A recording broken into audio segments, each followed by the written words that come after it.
तब तक तो इसमें तुम फंसे ही हुए हो मोह ममता में। और जब मिल जाए तो कहते हैं सदगुरु प्रिय समाज, हृदय में सदगुरु के प्रति प्यार, ये सब बंधन ढीले हो जाए। फिर क्या सेवा, जैसे कोई आ जाता है उनकी सेवा, वैसे घर की सेवा, बच्चों की सेवा, फिर सेवा कर्तव्य हो जाता है। फिर ममता नहीं रहती है, कर्तव्य होता है कि हमारा एक काम, हमको जिम्मेदारी दी गई उसको निभाए। ममता ममता तो मोह तो प्यार तो उधर हो, तो सूरत से प्यार होना चाहिए। और ये ममता जब टूट जाए, बोध हो जाएगा, ज्ञान होगा। कहते हैं पहले सत्संग करो, वहां बताएंगे सतमार्ग सनातन। जब रास्ता सत्य का मिल जाए तो कहते हैं प्रेम करो। यानी प्रेम किस लिए? दया मांगी जाती है कि दया हो जाए, कृपा हो जाए। कुछ इनकी कृपा से, दया से हमारा बोझा टल जाए, यानी गंदगी साफ हो जाए, पाप और पुण्य जो है धुल जाए। वो दया मांगते हैं, कृपा मांगते हैं, इसीलिए प्रेम करते हैं कि दया हो जाए कि जीवात्मा इस अनमोल मनुष्य शरीर में जाग जाएगी और घर की तरफ दया से प्रस्थान कर जाएगी। तो कहते हैं प्रेम, प्रेम का मतलब दया मांगना। बोलो नाम रतन गुरुदेव बुझाई, ओलाटे चढ़ो असमान। कहते हैं कि नाम एक रतन है जो हीरे जवाहरात उसके सामने कुछ नहीं है। कहते हैं वो कौन देगा? वो गुरु देंगे जो पूरे, जो पहुंचे हुए हैं, वो जो वापस आते और जाते अपने घर में। कहते हैं वो नाम का जवाहरात रतन देंगे। जब वो नाम पा जाओ तो उलट चलो आसमानी, ऊपर में ऊपर की तरफ चलो। यहाँ तो जमीन नीचे है, ऊपर आसमान है शरीर की आंखों का, ऊपर आसमान नीचे जमीन। और दिमाग जो तीसरा नेत्र ज्ञान चंद्र उसकी जमीन ऊपर है, ऊपर और नीचे आसमान है। जब आसमान की तरफ चलोगे जमीन उधर है, नीचे आसमान। पहले तो ऐसे आंख फिर उलट जाएगी, तो जब आंख उल्टेगी ऊपर की तरफ जमीन ऊपर है और नीचे आसमान। वो तो रहने की जगह है और ये परिवर्तन की जगह। यहाँ नीचे जमीन बनाई, ऊपर आसमान, ये परिवर्तन होता रहता है और वहां परिवर्तन नहीं। तो कहते हैं उधर चलो आसमान, उधरी तो तुम्हारा घर है, यहाँ के तो रहने वाले नहीं। क्यों कि यहाँ तो ये न जल था, न पृथ्वी थी, न अग्नि, न वायु, न आकाश था, न ये सब कोई साथ सामान था। जब ये कुछ ही नहीं थे तो भी तो वही रहते थे। लेकिन जब उधर से आए, कपड़ा पहन लिया तो बंधन हुआ, उस कपड़े के अंदर बंद कर दिया। खोल में जब बंद कर दिया तो अब क्या करे, रास्ता बंद हो गया। पहले तो रास्ता खोल में खुला था, दिमाग ज्ञान चक्षु तीसरा नेत्र खुला था, आते जाते थे, देखते थे, सुनते थे। लेकिन अब बंद हो गया तो सुनाई देता तो दिखाई, तो रास्ता ही बंद हो गया। तो जब महात्मा मिले और जब तुमको नाम का रतन, वो जवाहरात तुमको दे, तो तुम उसको पकड़ो, सुनो और उलट चलो आसमान की तरफ। उधर खुले हुए मैदान है, अंधेरे का नाम निशान नहीं, उजाला ही उजाला, प्रकाश ही प्रकाश, लाइट ही लाइट। उसी में तो अद्भुत रचना है, सुंदर सुंदर रचना। इधर कुछ नहीं है, ये तो उस रचना की नकल है। इस स्टूल में तो नकल में कितनी बनावट नकल में आएगी, वो तो वहां चेतन रचना और ये जड़ रचना। तो अब चेतन की नकल यहाँ नहीं, वो तो जितनी जड़ में हो सकती है उतनी नकल। लेकिन ये कुछ नहीं है, ये कुछ भी रचना नहीं। और उधर दिव्य रचना, उधर दिव्य लोक, उधर दिव्य सुंदरता, उधर दिव्य आनंद है। वो असल में जीवात्माओं का। तो कहते हैं कि सूरत पहला काम करके सत्संग, और जब तुझे सत्य का जब भेद वहां सुनने को मिले तो फिर तू प्रार्थना कर कि मुझे रास्ता बता दीजिए। तो वो प्रसन्न होकर के नाम का रतन भेद है। जब भेद मिल जाए तो फिर थोड़ी सी कमाई निमित्त मान कर उलट चल वापिस। उधर तो डोर डाल रखी है जीवों के लिए, ये पड़ी हुई है, तुम इसको पकड़ो और चढ़ चलो। ऐसे करके ऊपर चढ़ जाओ तो सुनते हैं। वो ऐसे नहीं, वो तो उससे मिलती जाएगी, वो खींचती जाएगी। उसमें आकर्षण है, चुंबक है उसमें कि कितना भी वजन हो फौरन ऐसे खींचे। ये सारा जो टिका हुआ है उसी आवाज के ऊपर में एक कशिश से टिका है। अगर आवाज ना हो तो ये कुछ भी नहीं। उसी आवाज की कशिश पर ये तनाव है सब। वो आवाज बंद कर ले क्षणों में, यानी पलक को मारना बहुत देर की बात, उसमें भी कुछ नहीं दिखाई दे रहा सब, न आसमान न जमीन, न ये मतलब ये है कि समुद्र, न ये पेड़ पालो, न आप, कोई कुछ नहीं दिखाई देगा। सच जैसे कोई चिड़ाई आवाज ही सुन सकती। ये रचना जितनी भी है सब आवाज। तो कहते हैं धीरे से तुम नाम जवाहरात पा करके पकड़ लोगी तो ये सूरत तुम अपने घर की तरफ चढ़ चलोगी, उलट चलो आसमान। ये परदेश है उधर तुम्हारा।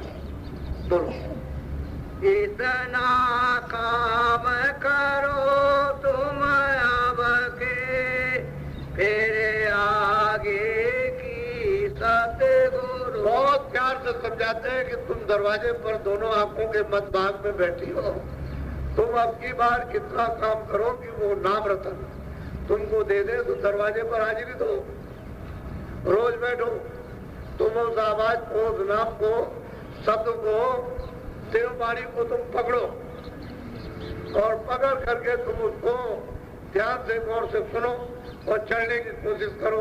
अगर इतना काम कर लिया फिर आगे की तो संत सदगुरु जो है वो सब करेंगे, क्योंकि वो तो इसीलिए आते ही है कि जीव किसी तरह से भी इधर से अपने वापस घर में लौट जाए, उनका तो यही काम ही है। वो तो ये देश में ये सौदा ही करते, चलो चलो ले चले तुमको, चलो चल दो, चलो घर की तरफ में, वो तो सौदा करते। जैसे सौदागर कहीं से सामान खरीद लेता है तो खरीद के ले जाएगा दुकान से या कारखाने से, ऐसे सौदा करते हैं मनुष्य रूपी मंदिर में कि जीवात्माओं को कहते हैं चलो तुम्हारे ये सब पाप बाहर मुझे लदे हुए चुक चुकान के इनको सब को उतार देंगे, तुम चलो तो कम से कम। तो चलने की तैयारी तो पहले वो सत्संग, जब वहां खबर पड़े सत्य की तो फिर उसमें दया आ जाएगी, तो फिर वो मांग कि दया कर दीजिए, रास्ता दे दीजिए, भेद बता दीजिए। जब वो भेद दे दे, रास्ता दे दे, तो अब इतना काम करो। ये तो बहुत सरल है, सब कर सकते हैं। स्त्री पुरुष बच्चे 12 वर्ष के बच्चे सब कर सकते हैं, बहुत आसान कलयुग में कर दिया गया। इसमें कोई मुश्किल नहीं कि पहले जैसा योग नहीं है, पहले जैसा ये शारीरिक कष्ट नहीं है, कठिन साधनाएं नहीं है, ये तो सुलभ है। नाम ऊपर से आ रहा, सूरज चेतन है, उस नाम के साथ में जोड़ना है।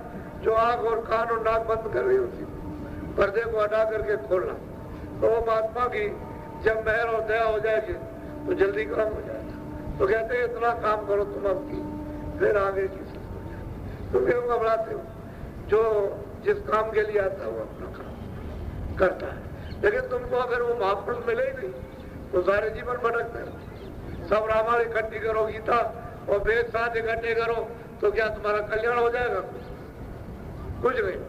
सबके मंदिर बना लो और गाँव पूजा करते हैं तभी कुछ हो, क्योंकि ये तो जड़ पूजा है, चेतन पूजा तो है नहीं। चेतन तो जीवात्मा है, तो जीवात्मा से तो कोई पूजा आपने की नहीं, ये शरीर से जड़ से की, तो जड़ से चेतन तो मिलने वाला नहीं। जड़ से जड़ का फल जहाँ जहाँ शरीर धारण करोगे वो मिल जाएगा। पशु में, पक्षी में, मतलब है कि जानवरों में, आदमी में, जहाँ जहाँ आपको फिर शरीर मिलेगा उसका फल आपको सारी जड़ मिल जाएगा। लेकिन चेतन नहीं, सूरज चेतन है, उससे कोई भी चेतन से चेतन की पूजा नहीं करता, चेतन से चेतन का भजन नहीं करता, चेतन से चेतन की आवाज को नहीं सुनता, कोई नाम नहीं पकड़ता। कोई नाम जी जब जागे जोगी नाम को पकड़कर जीवात्माएं मनुष्य मंदिर में जाग जाती है और चढ़ जाती है ऊपर की तरफ। उधर तो खुले हुए मैदान, स्वर्ग उधरी है, वैकुंठ उधरी है, ब्रह्मांड उधरी है, माया उसी तरफ, ईश्वर उसी तरफ है, ब्रह्म उसी तरफ, पार ब्रह्म उसी तरफ है, उस तरफ में ये सब उधर खुले हुए। लेकिन चलो तो कम से कम, तो कहते हैं इतना काम थोड़ा तुम करो। जब भेद मिल गया, नाम का रतन मिल गया, थोड़ा दरवाजे पर रोज बैठना, दोनों आंखों के मध्य भाग पे ये गांठ है, ये सूरज जहाँ बैठी है वहाँ गांठ है, दरवाजा है।